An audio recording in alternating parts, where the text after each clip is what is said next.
Especially Amaji, the character that I'm playing, dementia patient. So there is a huge, large range and variety of emotions I'm playing within one scene.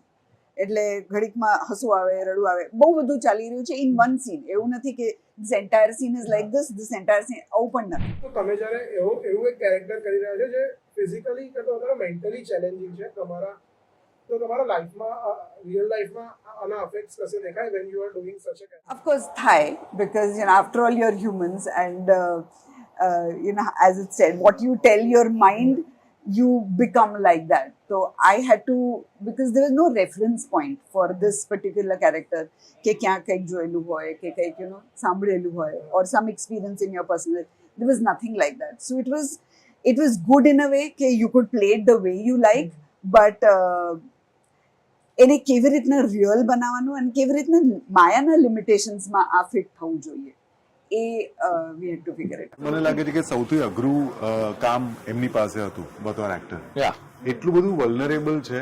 એમણે જે આગળ બી કહ્યું એ રીતે કે હમણાં આ emotion feel કરે છે, અચાનક સ્વિચ કર્યું, અહીંયાથી બહાર ગયા, ત્યાંથી સલૂનમાંથી પાછા આવ્યા અને એમ કહે છે કે અચ્છા કેમ છો, તો કે હમણાં જ મળ્યા છે, 2 મિનિટ પછી તરત પાછી એ મેમરી ઇરેઝ થઈ ગઈ છે. આ બે લોકો તો ઘરમાં છે, વર્ષોથી ઓળખે છે.